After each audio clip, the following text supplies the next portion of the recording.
ఇక తెలంగాణ కాంగ్రెస్ పార్టీ వ్యవహారాల ఇన్ఛార్జి మీనాక్షి నటరాజన్ తన మార్కు చూపిస్తున్నారు. గాంధీ భవన్ లో వరుస రివ్యూ మీటింగ్స్ నిర్వహిస్తున్నారు. ఈ క్రమంలోనే 3 వర్గాలుగా పార్టీ నేతలను విభజించారు. ఆమె పార్టీలో మొదటి నుంచి ఉన్న వాళ్ళు ఒక వర్గం, ఎన్నికల ముందు పార్టీలో చేరిన వాళ్ళు మరో వర్గం, అధికారంలోకి వచ్చిన తర్వాత పార్టీలోకి వచ్చిన వారిని మరో వర్గంగా విభజించారు నటరాజన్. అలాగే ఓవైపు నేతలకు వార్నింగ్లు ఇస్తూనే మరోవైపు వ్యూహాల అమలు చేస్తున్నారు మీనాక్షి నటరాజన్.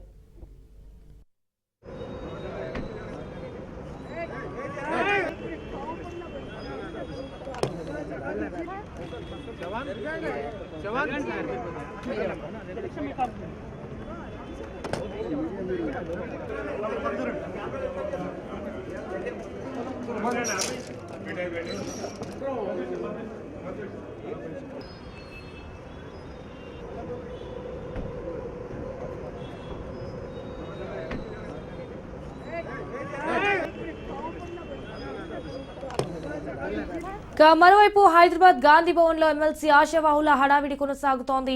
ఎమ్మెల్సీ అవకాశం తమకు ఇవ్వాలని పీసీసీ చీఫ్ కి ఆశావాహులు ఆర్చి పెడుతున్నారు. తమ ప్రాంత ఎమ్మెల్యేలు మద్దతుదారులతో పెద్ద సంఖ్యలో గాంధీ భవన్ కు చేరుకుంటున్నారు ఆశావాహులు. అటు పార్టీ బలోపేతం, ప్రభుత్వ సంక్షేమ పథకాలు ప్రజల్లోకి తీసుకెళ్లే విధంగా చొరవ చూపాలని కూడా పార్టీ శ్రేణులకు మీనాక్షి నటరాజన్ సూచనలు చేశారు.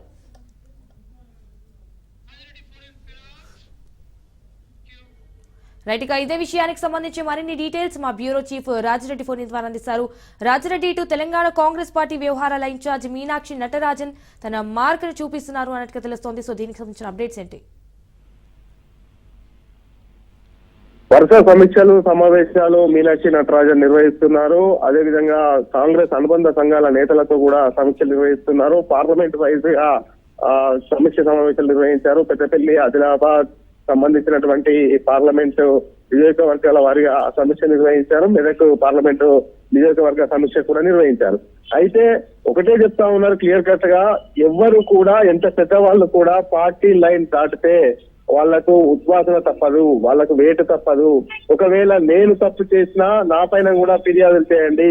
పార్టీ లైన్ ను అందరూ పాటించవలసిందే.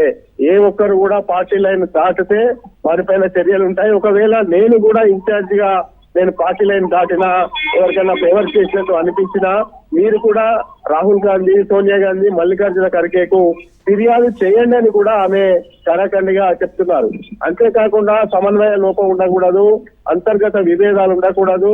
ఏమన్నా ఉంటే పార్టీ లోపల మాట్లాడుకోవాలి. అంతర్గత సమావేశంలో కానీ ఎక్కడ కూడా బహిరంగంగా విమర్శలు చేసుకోవద్దని కూడా పార్టీ నేతలకు హితవు పలికారు.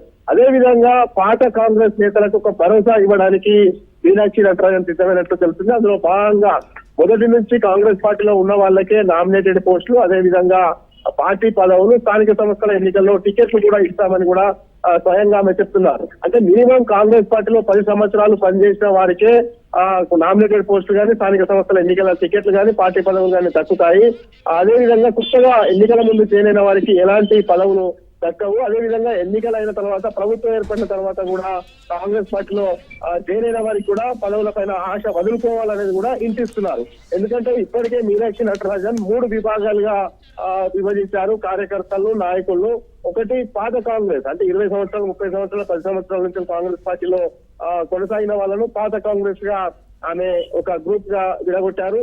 అదేవిధంగా ఎన్నికల ముందు, అంటే కాంగ్రెస్ అధికారంలోకి వచ్చే ముందు, అంటే 6 నెలలు, 3 నెలలు ఇలా పార్టీలో జాయిన్ అయిన తర్వాత వాళ్లకు ఒక గ్రూప్ గా, అదేవిధంగా ఎలక్షన్ కాంగ్రెస్ ప్రభుత్వం అధికారంలోకి వచ్చిన తర్వాత ఇంకో గ్రూప్ గా, ఇలా 3 గ్రూపులుగా పార్టీని చేశారు, నాయకులు చేశారు. ఎక్కడికక్కడ రిపోర్ట్స్ కూడా తెప్పించుకుంటాం. మొదటి నుంచి కాంగ్రెస్ కార్యకర్తలు కానీ, నాయకులు కానీ ఎవరైతే కష్టపడ్డారో వాళ్ళకు సముచిత స్థానం ఇస్తా, పార్టీ పదవులు కానీ, నామినేటెడ్ పోస్టులు కానీ, అదే విధంగా స్థానిక సంస్థల ఎన్నికల్లో టికెట్లు కానీ ఇస్తాము. పార్టీ కోసం వాళ్ళను ఎప్పటికీ మర్చిపోమనేది కూడా మీనాక్షి నటరాజన్ కాంగ్రెస్ నేతలకు చెప్తున్నటువంటి పరిస్థితి అయితే కనబడుతుంది. సంజన, ఎస్ రాజిరెడ్డి, ఇప్పుడు 3 వర్గాలుగా విభజించారు కదా, అంటే ఎమ్మెల్సీ ఎలక్షన్ల కోసమే అంటే ఈ విభజన జరిగిందా? విభజన అనేది న్యాయబద్ధంగా ఎవరికి పదవులు రావాలి, మొదటి నుంచి కాంగ్రెస్ పార్టీలో ఎవరున్నారు వాళ్ళకే పదవులు ఇవ్వడానికే ఈ యొక్క విభజన చేసినట్టు అర్థమవుతుంది. ఎందుకంటే ఇప్పటికే జాతీయ నాయకత్వానికి కానీ, పిసిసికి కానీ పెద్ద ఎత్తున ఫిర్యాదులు వస్తున్నాయి.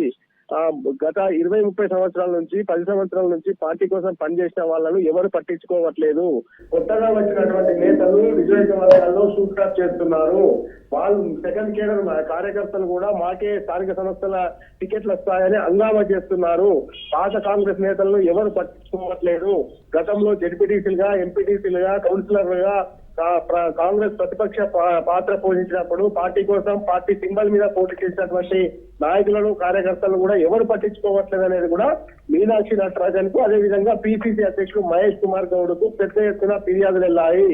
అయితే పాత వాళ్లకు ప్రాధాన్యత తగ్గించి కొత్త వాళ్లకు ప్రాధాన్యత ఇస్తే కాంగ్రెస్ పార్టీ ఉనికికే ప్రమాదమని భావించినటువంటి మీనాక్షి నటరాజన్ పాత కాంగ్రెస్ నాయకులకే ప్రాధాన్యత ఇస్తాను, మొదటి నుంచి పార్టీలో ఉన్న వాళ్ళకే ప్రాధాన్యత ఇస్తాము, స్థానిక సంస్థల ఎన్నికల్లో వారికే టికెట్లు ఇస్తాము, నామినేటెడ్ పోస్టులు వాళ్ళకే ఇస్తాము, పార్టీ పదవులు కూడా పాత వాళ్ళకే ఇస్తాము, కొత్తగా చేరిన వాళ్ళు ఇక పార్టీ పదవుల పైన కానీ, నామినేటెడ్ పదవుల పైన కానీ, స్థానిక సంస్థల ఎన్నికల్లో టికెట్ల పైన కూడా ఆశలు వదులుకోవాలి. పార్టీ కోసం వాళ్ళు కూడా 5-10 సంవత్సరాలు పనిచేస్తే వాళ్ళ త్యాగాన్ని గుర్తించి అప్పుడు అవకాశం కల్పిస్తామని ఒక ఇంటిచ్చింది. ఈ యొక్క నేపథ్యంలో పాత కాంగ్రెస్ నేతలకు న్యాయం చేయడానికి, పాత కాంగ్రెస్ నేతలకు పదవులు కట్టబెట్టడానికి ఈ రకమైనటువంటి స్టేట్మెంట్ అయితే మీనాక్షి నటరాజన్ చేసిందని చెప్పుకోవచ్చు.